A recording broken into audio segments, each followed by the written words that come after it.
γεννήθηκε και μεγάλωσε στη Λέσβο. Εκεί πρώτη φορά τραγούδισε.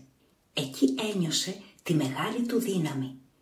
Δύναμη που έκανε ανθρώπους από όλες τις γωνιές της γης να ξεκινούν για να έρθουν κοντά του να ακούσουν τα τραγούδια του και όταν τα άκουγαν να ξεχνούσαν τους πόνους και τις πίκρες και μαγεμένοι να κάθονται στα πόδια του, να κοιτάζουν το πρόσωπό του και να μην τους μοιάζει τίποτα πια σε όλο τον κόσμο. Όμως όταν ο Αρίων μεγάλωσε, αντρώθηκε και θέλησε να απλώσει τα φτερά του, βρέθηκε στενή και μικρή η γη η πατρική του. Ένιωσε την ανάγκη να φύγει, να ταξιδέψει, να δει καινούριους τόπους. Άφησε τη Λέσβο και πήγε κατά την τύχη του. Όπου σταματούσε στα ταξίδια του, όπου και αν έπιανε τη λύρα του, όπου και αν έλεγε τα τραγούδια του, οι άνθρωποι άφηναν τις δουλειές τους και μαζεύονταν γύρω του και τον λάτρευαν σαν Θεό. Παντού έβρισκε φιλοξενία, όλοι τον αγαπούσαν. Λένε μάλιστα πως ακόμα και οι άγριοι λύκοι των βουνών τον ακολουθούσαν πιστά, ημερεμένοι από την τέχνη του. Ένας όμως τον αγαπούσε και τον θαύμαζε περισσότερο από όλους.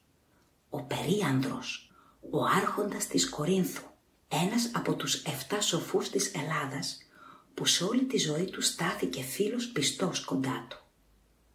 Έτσι έγινε ο Αρίων να νιώθει σαν δικό του σπίτι το παλάτι του βασιλιά και όταν γύριζε ο τραγουδιστής από τις περιοδίες του, πάντα εκεί κατέληγε και έμενε κοντά στον φίλο του ως την ώρα που τον έπιανε πάλι η όρεξη του ταξιδιού και έφευγε με τη λύρα στο χέρι και τη φωτιά της έμπνευσης στα μάτια. Μια μέρα έμαθε ότι στη Σικελία θα γινόταν μεγάλος αγώνας μουσικός. Έφυγε αμέσως και έφτασε στο νησί λίγες μέρες πριν από τον αγώνα. Από όλα τα μέρη τα ελληνικά είχαν μαζευτεί εκεί ποιητές και μουσικοί, φημισμένοι και άγνωστοι, νέοι και γέροι, άλλοι με λύρες, άλλοι με φλογέρες, όλοι μάστορες στην τέχνη τους. Ο Αρίων όμως τους νίκησε όλους. Με το τραγούδι του μάγεψε όσους τον άκουσαν, ακόμα και τους πιο πεισματικούς αντιπάλους του. Τους τραγούδισε για άνοιξη και αγάπη, για ηρωισμό και ενθουσιασμό. Τους έκαμε για μια στιγμή να νιώσουν όλα τα όνειρα, όλη την νοσταλγία της καρδιάς του. Τους έριξε στα γόνατα εμπρός του, συνεπαρμένους από την ανώτερη του ψυχή. Και του έδωσαν το χρυσό στεφάνι της νίκης και του χάρισαν πλούτη και όταν θέλησε να φύγει του αρμάτωσαν καράβι δικό του και με δάκρυα στα μάτια του ευχήθηκαν ευτυχία, δόξα και χαρά. Συγκινημένος στεκόταν ο Αρίων στην ψηλή την πρίμη και έβλεπε την κιτρινόχρυση γη να χάνεται στον ορίζοντα. Και όταν δεν φαινόταν πια τίποτα, μόνο η θάλασσα που άστραφτε στον ήλιο στέναξε και γύρισε να κατέβει από την πρίμη. Εμπρός του όμως είδε τους ναύτες όλους μαζεμένους, με τα χέρια σταυρωμένα, που τον κοίταζαν με μάτια σκληρά, γεμάτα έχθρα. Ο Αρίων σταμάτησε. «Τι θέλετε?» ρώτησε. «Πολλά πράγματα θέλουμε εμείς», φώναξε ένας. «Και πρώτα θέλουμε να σε ρίξουμε στη θάλασσα». «Τι σας έκανα?» ρώτησε πάλι ο Αρίων. «Αν ζητάτε χρήματα, να, εκεί στα πόδια σας είναι και τα δώρα που μου χάρισαν οι πατριώτες σας. Εκεί έχει στολίδια, χρυσάφια και πλούσια ρούχα. Δικά σας είναι, όλα, τι τα θέλω εγώ. Τη ζωή μου όμως, αν μου την πάρετε, τι όφελος θα είναι για σας?» «Πες καλύτερα τι θα μας ωφελήσει αν σου την αφήσουμε», φώναξε άγρια ένας άλλος. «Ζωντανός μπορείς να μας μαρτυρήσεις στο πρώτο λιμάνι που θα ράξουμε και θα μας στείλεις στην κρεμάλα. Πεθαμένος όμως στα βάθη της θάλασσας, τι κακό μπορείς να μας κάνεις?» «Βέβαια», φώναξαν και οι άλλοι. «Αν το φάνε τα ψάρια, αν το πνίξουνε τα κύματα, αν τον θάψουν τα φύκια, ποιος θα το μάθει ποτέ?» «Πήδα μονάχο σου τραγουδιστή, μη σε ρίξουμε με τα χέρια μας στο νερό».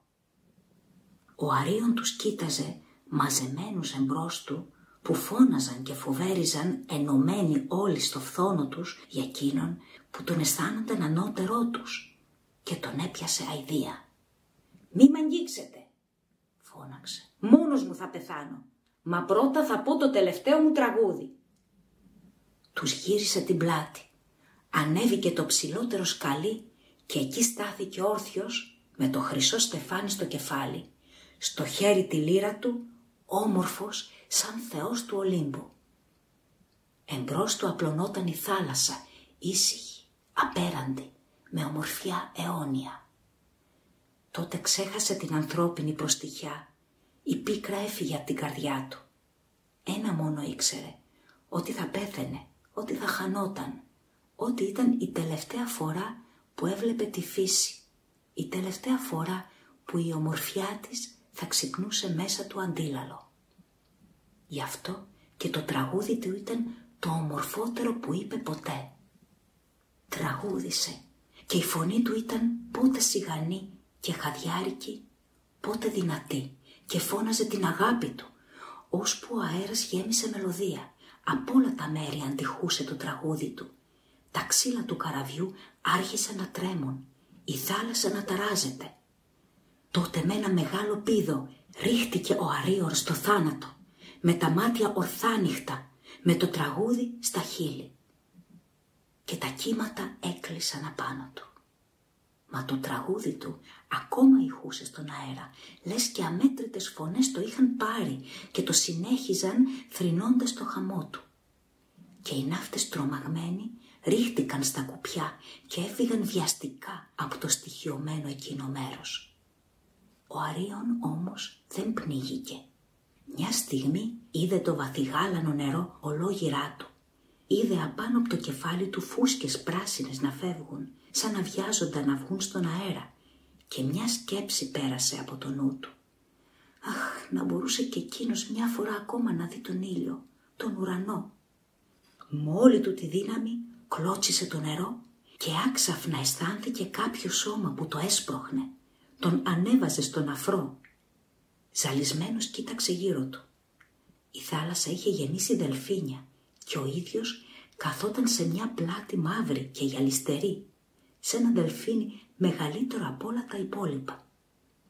Και αυτά ακόμα είχαν συγκινηθεί από το τραγούδι του και τώρα τον πήγαιναν όσο πιο γρήγορα μπορούσαν στον φίλο του, τον βασιλιά στην Κόρινθο. Πολλά χρόνια έζησε ακόμα ο μεγάλος μουσικός και όταν ήρθε η ώρα του να πεθάνει, για να μην σβήσει για πάντα η ενθύμησή του, οι θεοί τον έβαλαν εκείνον και τη λύρα του ανάμεσα στα άστρα του ουρανού που λαμποκοπούν ακόμα ως σήμερα.